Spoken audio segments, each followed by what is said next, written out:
En 2025, l'aéroport international de Dubaï a établi un record absolu avec 95,2 millions de passagers.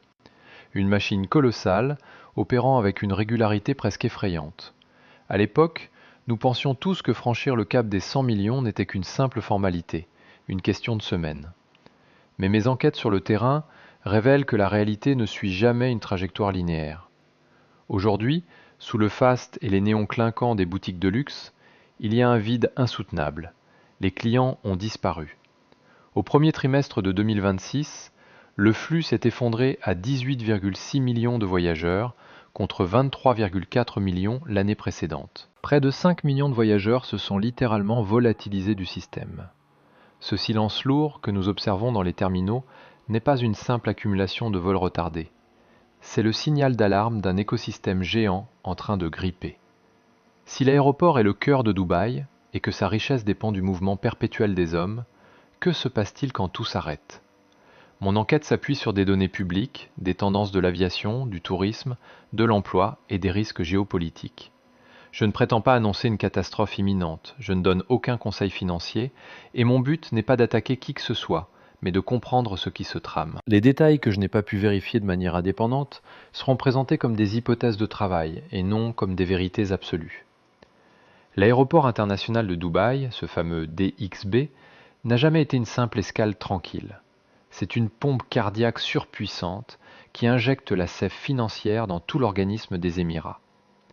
Depuis des décennies, cette cité-État a bâti un système commercial d'une sophistication redoutable, où une piste d'atterrissage ne sert pas seulement à faire décoller des avions. Ici, chaque hall d'embarquement a été pensé pour transmuter le mouvement humain en des fleuves d'argent liquide ininterrompus. Des compagnies aériennes nationales ultramodernes aux boutiques hors taxes démesurées, en passant par les palaces 5 étoiles et les files de taxis rutilants devant les arrivées, tout a été calibré selon un dogme immuable: le flux de passagers doit être infini. Ce record de 95,2 millions de voyageurs en 2025 n'était pas qu'une fierté nationale. C'était la preuve que Dubaï n'exporte pas de marchandises, mais de la connectivité. Chaque individu sortant de la passerelle est un rouage qui active des milliards de dollars d'activités annexes. Mais aujourd'hui, franchissons ensemble ces portiques de sécurité déserts pour regarder les écrans d'affichage. C'est là que l'on se heurte à une vérité brutale. Le problème ne vient pas de quelques perturbations météo ou de pannes techniques isolées. Non, c'est le pouls de tout un empire économique qui est en train de ralentir dangereusement. Quand le trafic du premier trimestre de 2026 s'effondre à 18,6 millions, contre 23,4 millions un an plus tôt, on ne parle pas d'un simple grain de sable. C'est une fissure structurelle majeure.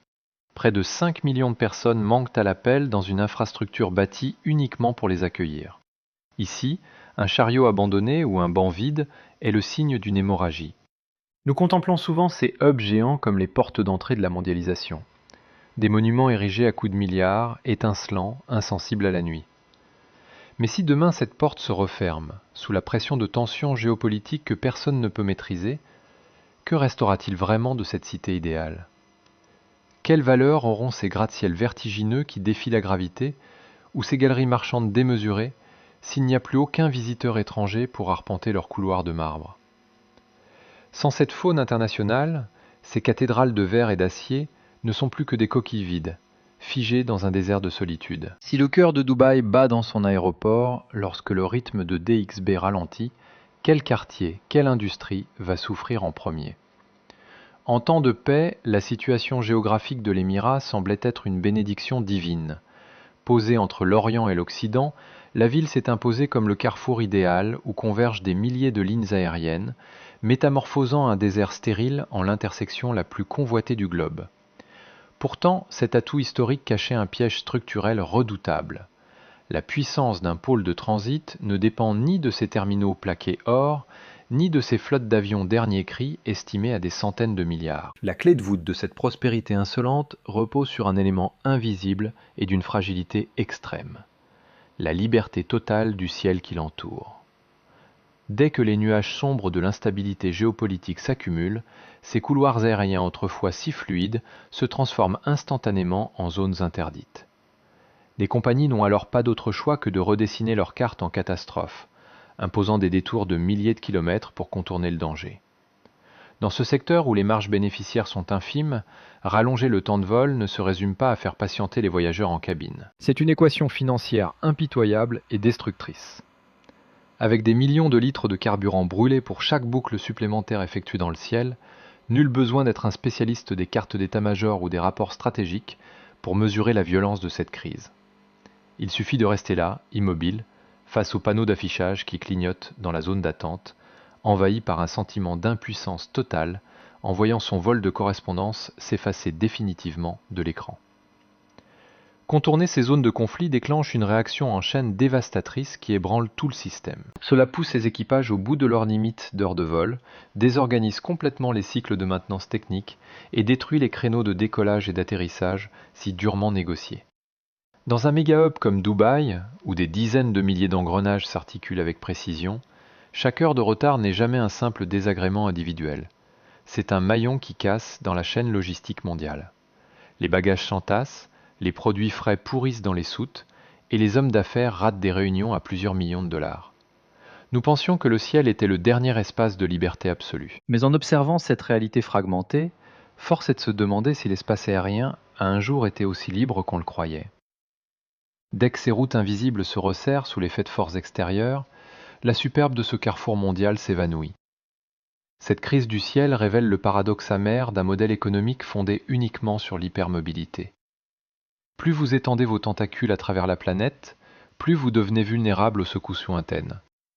Si une simple modification de la carte aérienne suffit à paralyser un géant, alors cet empire dubaïote repose-t-il vraiment sur un sol ferme, ou n'est-il qu'un château de cartes? Ou n'est-il suspendu qu'à des couloirs de vol invisibles, prêts à s'évanouir au moindre coup de vent? Au cœur des terminaux gigantesques de Dubaï, qui s'étendent sur des centaines de milliers de mètres carrés, se cache une micro-économie d'une puissance redoutable, le Dubai Duty Free. Ce n'est pas une simple boutique de transit, c'est une machine à cash ultra perfectionnée, programmée pour capter la moindre seconde d'attention des voyageurs. Pour la seule année 2025, ce réseau commercial a généré le chiffre d'affaires colossal de 2,378 milliards de dollars. L'énergie vitale de cet empire du luxe dépend entièrement des pas pressés des passagers en transit. Ces gens qui ne s'arrêtent que quelques heures, mais sont prêts à dépenser des milliers de dollars en un clin d'œil. Pourtant, cette machine colossale cache une faille dramatique. Elle exige un flux ininterrompu. Dès que les vols se raréfient et que la foule s'évapore, tout s'effondre. Des stocks immenses de marchandises de luxe non vendues, des grands crus aux cigares d'exception en passant par les cosmétiques hors de prix, cessent d'être des actifs rentables pour devenir un fardeau financier insupportable. Ce fardeau financier colossal écrase la trésorerie et plonge des milliers d'employés de commerce dans une terrible spirale de crise. Quand vous sortez de la passerelle, épuisé par un long vol transocéanique, vous ne cherchez qu'un coin tranquille pour vous reposer. Mais avant même que votre cerveau ne réagisse, vous êtes aspiré dans un labyrinthe visuel éblouissant. Vous glissez le long de comptoirs étincelants, sous des lumières étudiées pour déclencher l'achat compulsif. Vous consommez le rêve d'opulence de Dubaï sans même avoir franchi la douane. Mais imaginez-vous maintenant dans ce même espace, en pleine crise. Un silence glacial s'est installé dans chaque recoin. Les vendeurs restent figés à leur poste, le regard perdu dans le vide. Le tapis roulant défile sous vos pieds, désespérément désert. Vous prenez soudain conscience d'une réalité amère. L'éclat prétentieux de ces articles de marque s'effondre sans le regard d'une foule avide pour leur donner de la valeur. Nous appelons cela la commodité du lèche-vitrine d'aéroport, un petit luxe de voyageurs. Mais prenons-nous jamais le temps de réaliser à quel point cette machine de consommation est cynique et calibrée pour nous exploiter? Pourtant, mes investigations révèlent que ce silence pesant, cette atmosphère fantomatique qui enveloppe désormais les halls de l'aéroport international de Dubaï, n'est que le premier chapitre d'une crise bien plus vaste. Quand un empire bâti sur l'illusion d'une croissance éternelle commence à se fissurer, l'onde de choc se propage bien au-delà des pistes d'atterrissage. Ce vide n'est que le symptôme visible d'une fièvre plus profonde. À présent, nous devons tourner notre regard vers la ville elle-même, vers ses gratte-ciels silencieux et ses chantiers désertés. C'est là que réside la véritable histoire. Très vite, les répercussions des trajectoires de vol perturbées ont commencé à s'infiltrer jusqu'au cœur de la ville, frappant le pilier de l'économie des Émirats. Le moteur de Dubaï ne peut pas tourner grâce à de simples passagers pressés dans un terminal. Cette cité a besoin que les visiteurs s'arrêtent, sortent et dépensent leur argent. En 2025, elle accueillait 19 590 000 touristes internationaux. L'hôtellerie atteignait un taux d'occupation de 80,7%, avec des tarifs moyens de 579 dirhams et un revenu par chambre de 467 dirhams. Même en janvier 2026, 2 millions de personnes devaient affluer ici pour fuir la rigueur de l'hiver occidental. Ces chiffres bruts révèlent une vérité indéniable que mon enquête met en lumière. Dubaï n'a pas abordé cette crise en position de faiblesse. La ville trônait au sommet de la chaîne alimentaire, faisant tourner sa super machine à plat régime avant de devoir écraser la pédale de frein. Les palaces au pied de la Burj Khalifa ou les complexes géants de Palm Jumeirah ne vendent pas de simples lits, ils vendent une promesse invisible, un pacte tacite garantissant que votre séjour sera parfait. Maintenant, mettez-vous un instant dans la peau d'un milliardaire ou d'une famille occidentale moyenne planifiant ses vacances. Vous sortez votre carte bancaire pour réserver une suite de plusieurs centaines de mètres carrés. Pas question de vous soucier d'une fermeture imprévue de l'espace aérien. Vous venez ici avec une confiance absolue, persuadé que de l'atterrissage à la remise des clés, chaque détail est réglé avec la précision d'une montre suisse. Mais dès que le ciel devient incertain, cette confiance s'effondre. Mes recherches montrent que dans l'hôtellerie de luxe, même si le flux de clients ne se tarit pas instantanément, la première chose qui se fait broyer, c'est la marge bénéficiaire. Quand la mécanique s'enraye, les pertes s'accumulent à une vitesse vertigineuse sous la surface dorée. Rappelez-vous qu'au milieu du désert, le coût de fonctionnement de la climatisation centrale pour des tours de millions de mètres carrés reste fixe, que les chambres soient pleines ou vides. Pour sauver leur trésorerie, les hôtels doivent casser leur image de marque, lancer des guerres de prix féroces et des offres promotionnelles désespérées. Les dirigeants assistent impuissants aux annulations massives des voyageurs d'affaires très lucratifs. Ce prestige bâti à coups de dizaines de milliards de dollars se révèle soudainement fragile face à la panique générale. Nous sommes souvent prêts à dépenser des milliers de dollars pour quelques nuits dans cette opulence, sans voir l'abîme financier qui guette. Mais si nous creusons un peu plus, qu'achetons-nous réellement là-bas? Des structures de béton et de verre hors de prix, ou une sensation de sécurité absolue enveloppée de soie? Cette ville qui se proclame le refuge le plus sûr et le plus somptueux de la planète se bat aujourd'hui contre des trajectoires de vol complètement déformées. Le vernis de la perfection vient de s'écailler sous nos yeux. Si des vacances de rêve commencent par la peur de rester bloqué indéfiniment dans un aéroport étouffant, alors une question se pose. La machine touristique de Dubaï continue-t-elle de vendre du luxe, ou essaie-t-elle désespérément de racheter la confiance perdue du monde entier? Cette secousse n'a pas seulement ravagé les réservations hôtelières, elle a commencé à étrangler lentement les fondations mêmes de la puissance de cet empire. Intéressons-nous à la flotte d'avions super lourds cloués au sol. Dans l'industrie aéronautique, un appareil ne vit et ne crée de la valeur que lorsqu'il fend l'air à des dizaines de milliers de pieds d'altitude.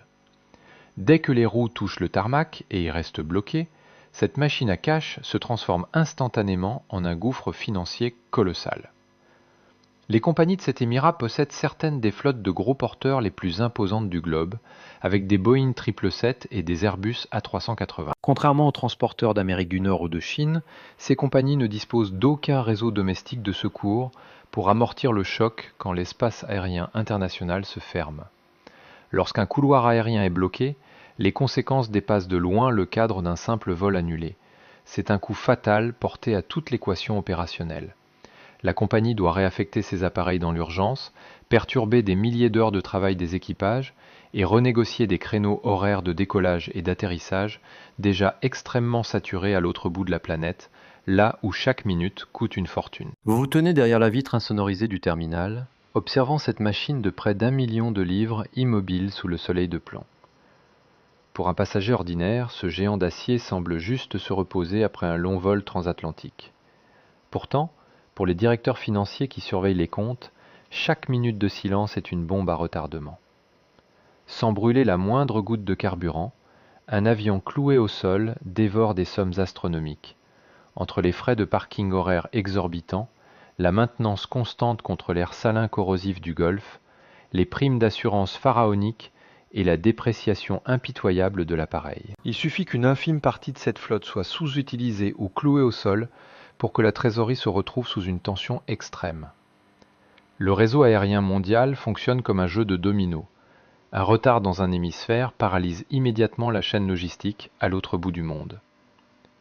Nous levons souvent les yeux vers le ciel, fascinés par ces géants d'acier capables de dompter l'espace. Ces palais volants ont été conçus pour relier les continents en quelques heures seulement. Mais s'est-on demandé si leur démesure et leur immense complexité ne les rendaient pas terriblement vulnérables dès lors qu'on leur retire le droit élémentaire de décoller? Une machine conçue pour engendrer des milliards devient un trou noir financier dès qu'elle perd l'usage du ciel.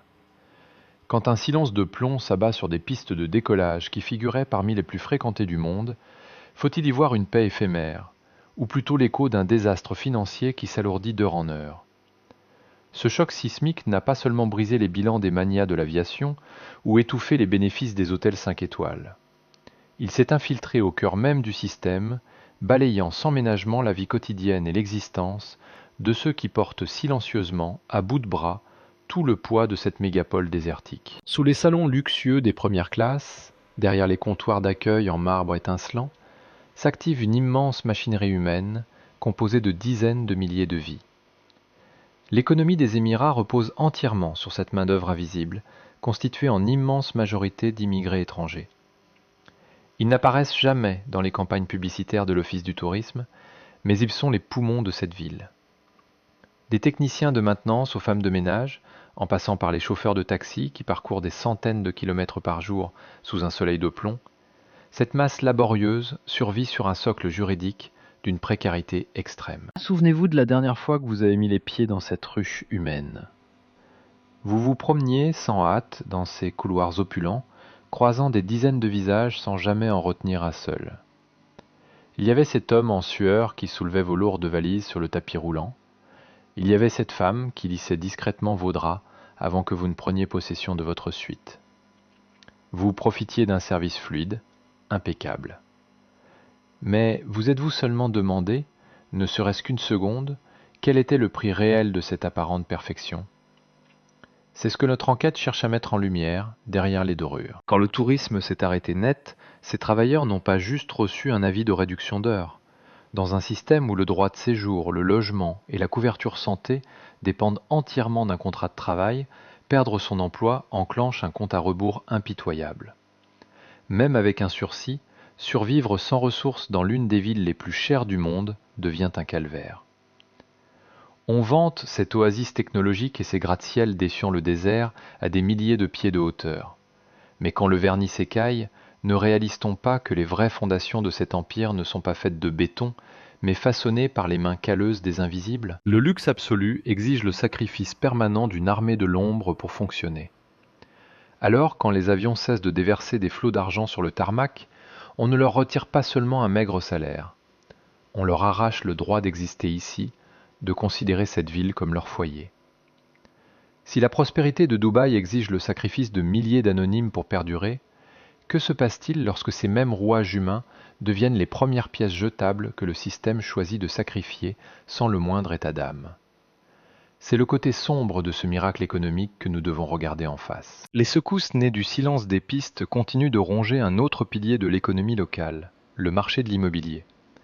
Pendant des décennies, ces gratte-ciels de verre n'ont pas seulement été vendus comme des résidences de prestige, ils étaient présentés comme des coffres-forts géants, havres de paix pour les fortunes mondiales. Des milliards de dollars se sont déversés ici sur la foi d'un mythe infaillible. Dubaï serait stable, accessible et toujours liquide. Pourtant, la valeur de cette pierre est intimement liée au ciel. Dès que les vols internationaux s'interrompent, c'est tout le capital étranger qui perd instantanément son moyen de transport. En tant qu'enquêteur, je vous invite à plonger avec moi dans les coulisses de l'immobilier d'ultraluxe. Ici, la valeur réelle d'un penthouse de 1000 pieds carrés ne réside pas dans la pureté de ses sols en marbre, mais plutôt dans sa liquidité. Un actif ne constitue un véritable refuge que si vous pouvez le convertir instantanément en argent liquide dès que le risque surgit. Imaginez maintenant que vous soyez ce riche investisseur détenant le contrat d'un appartement somptueux suspendu à des centaines de mètres de hauteur. Vous vous pensiez à l'abri derrière votre fortune de plusieurs millions de dollars. Pourtant, dès que les restrictions aériennes s'imposent, la panique frappe à votre porte car votre acheteur potentiel, un magnat européen ou un milliardaire asiatique, se retrouve dans l'incapacité totale de prendre l'avion pour inspecter les lieux. L'aversion pour le risque pousse ces fortunes mondiales à verrouiller leurs coffres et à repousser leurs projets d'investissement. D'un coup, votre somptueux appartement se transforme en un iceberg immobile. Vous voilà pris au piège d'un marché déserté où tous les vendeurs cherchent désespérément à fuir alors que les acheteurs ont tout simplement disparu des radars. Cette flexibilité financière à laquelle vous croyez tant se referme sur vous comme un piège redoutable.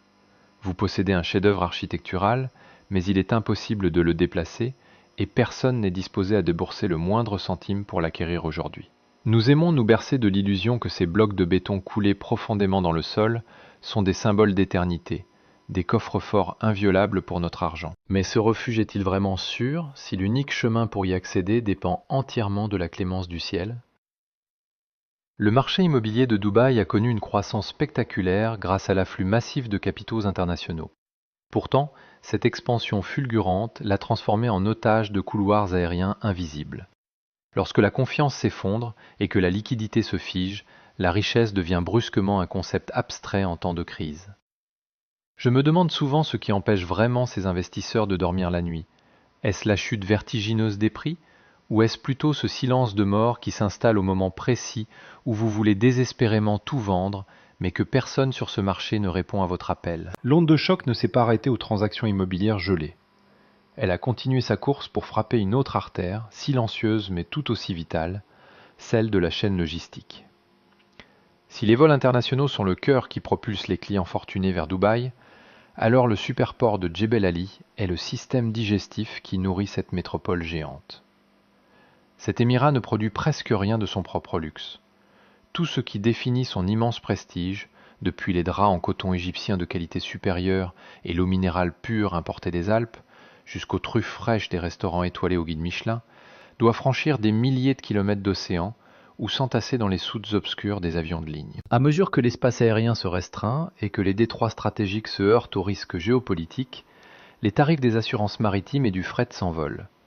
Cette perturbation majeure crée alors un paradoxe cruel.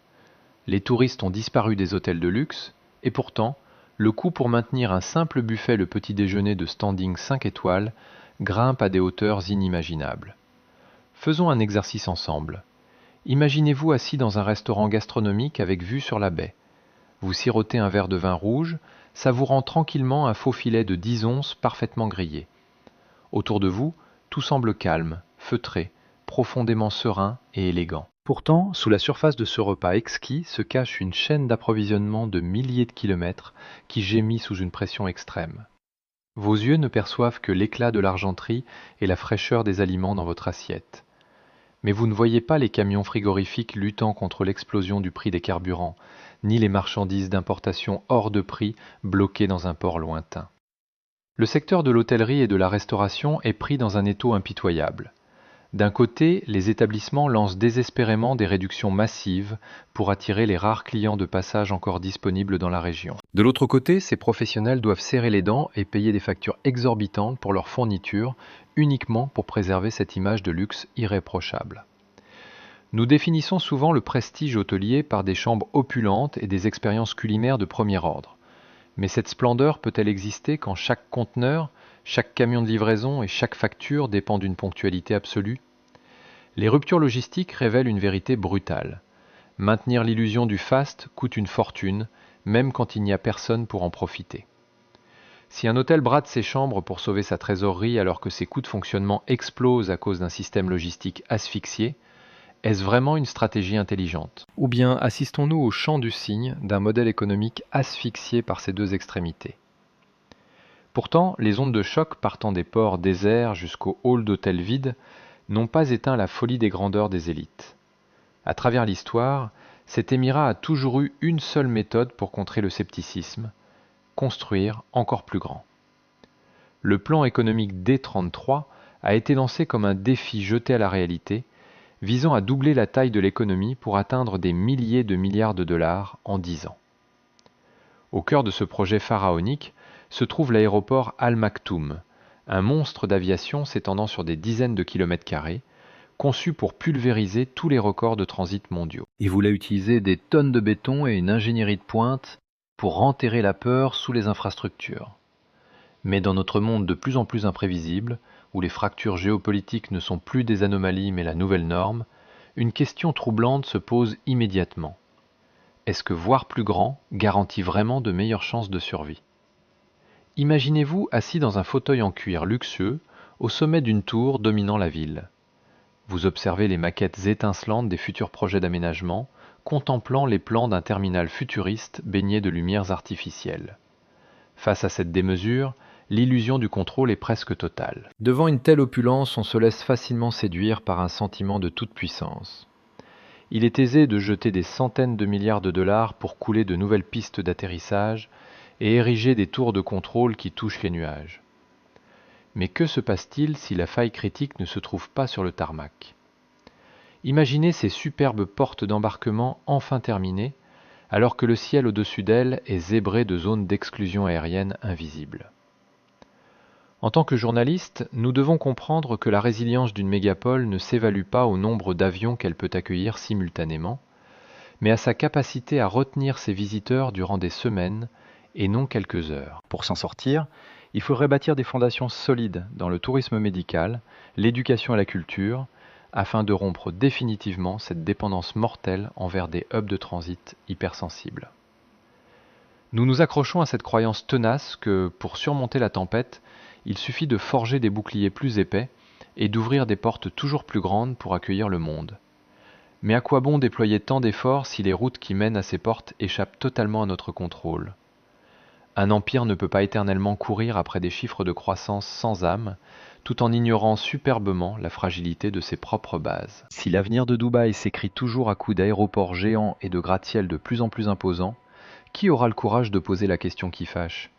Combien de crises majeures cette cité étincelante pourra-t-elle encaisser avant d'être contrainte de tout démolir pour réinventer son modèle de prospérité? Ne vous y trompez pas, cette faiblesse passagère n'est pas un arrêt de mort. Dubaï ne va pas s'effondrer demain, ni disparaître sous les dunes de sable comme un mirage. Elle reste l'un des carrefours commerciaux et aériens les plus puissants de la planète. Cependant, ce récent séisme a arraché son masque d'invincibilité, révélant une vérité macroéconomique bien amère. Quand une mégapole est trop intégrée aux réseaux mondiaux, elle devient extrêmement vulnérable aux moindres secousses externes. Cet émirat a plongé dans l'œil du cyclone, non pas en position de faiblesse, mais depuis le sommet de sa gloire. C'est précisément à cause de cette hauteur vertigineuse que la chute libre provoque un impact aussi fracassant.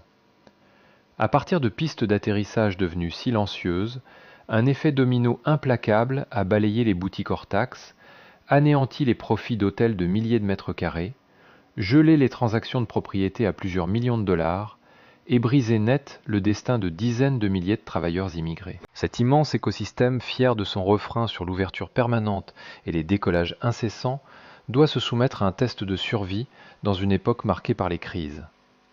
Si vous vous tenez au pied de la Burj Khalifa, en observant cette structure d'acier colossale qui perce le ciel à des centaines de mètres de hauteur, ou si vous jetez un œil au port désert et au quartier ouvrier terne de la banlieue, vous comprendrez la fragilité de cette machine complexe. La prospérité que vous admirez n'a pas jailli d'une mine d'or souterraine. Elle est injectée quotidiennement par un flux continu d'êtres humains voyageant à des milliers de mètres d'altitude. Dès que ce flux se tarit, la promesse d'un Eldorado de luxe s'effondre en un instant. Cette leçon douloureuse ne s'applique pas qu'aux côtes du Golfe, c'est un signal d'alarme pour chaque métropole mondiale qui joue son va-tout sur des visiteurs de passage et sur la confiance internationale éphémère. Pendant des décennies, nous avons cru aveuglément que le sommet de la réussite consistait à bâtir toujours plus grand pour attirer les foules.